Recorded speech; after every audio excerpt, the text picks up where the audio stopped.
Train में बैठे बैठे ही गुप्ता जी फूट फूट कर रो पड़े।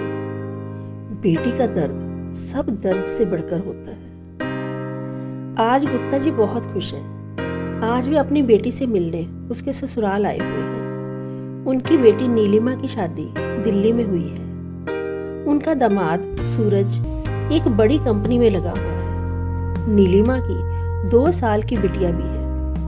गुप्ता जी अपनी नाती स्नेहा से मिलकर बहुत खुश हो रहे हैं। दोनों नाना और नाती खेल रहे हैं। नीलिमा शादी से पहले ही जॉब करती थी। शादी के बाद उसने अपनी ट्रांसफर दिल्ली में ही करवा ली। अभी नीलिमा और उसका पति सूरज ऑफिस से आए नहीं थे। 6 बजे दोनों इकट्ठे ही आते हैं। गुप्ता जी बेटी और दामाद के आने की प्रतीक्षा कर रहे हैं। 6 बजे दोनों आ जाते हैं। नीलिमा पापा को देखकर फूली नहीं समाई। थोड़ी देर पापा के पास बैठ नीलिमा चाय बनाने चली गई। सूरज पापा से बात करता रहा। फिर वह अपने लैपटॉप पर लग गया। नीलिमा चाय बनाकर लाई। सबने मिलकर चाय पी। फिर नीलिमा ने खाना बनाया। रात को सभी ने खाना खाते हुए बहुत एंजॉय किया। नीलिमा रात को 11 बजे किचन में खाली हुई। बोली, पापा अब आप सो जाइए। फिर नीलिमा ने पूछा, पापा आप कल रुक रहे हैं ना?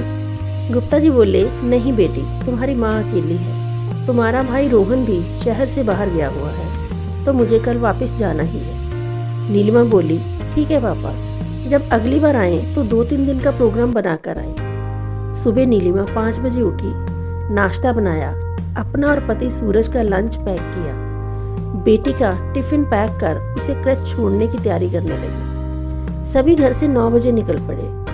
गुप्ता जी ट्रेन में बैठे हैं। बार बार उनकी आंखें भर आती है। वह रुमाल से पोंछते हैं, पर आंसुओं का सैलाब है कि थमने का नाम नहीं ले रहा। आसपास के पैसेंजर्स भी कभी कभी उन्हें कनखियों से देख लेते हैं। गुप्ता जी का दर्द आंसुओं के रास्ते बह जाना चाहता है। ये नीलिमा, जिसने कभी किचन की शक्ल भी नहीं देखी थी, आज एक साथ 10-10 ड्यूटीज पूरी कर रही है। गुप्ता जी के आगे सारा जीवन घूम गया। उन्होंने कभी अपनी वाइफ का घर के कामों में हाथ बटाने की कोशिश नहीं की थी। उनकी पत्नी सुबह 5 बजे उठती, ऑफिस जाती, रात 11 बजे तक वह किचन में काम करती रहती। बस जिंदगी 60 तक आते आते यूं ही गुजर गई। गुप्ता जी ट्रेन में बैठे बैठे ही फूट फूट कर रो पड़े। सच है, बेटी का दर्द सब दर्दों से बढ़कर होता है।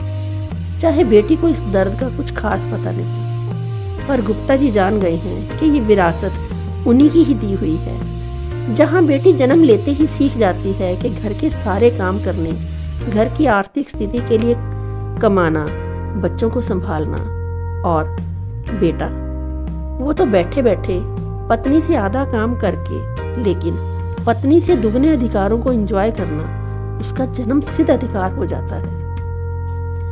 आज वह दृढ़ निश्चय कर चुके थे कि वह रोहन को ये विरासत नहीं लेने देंगे।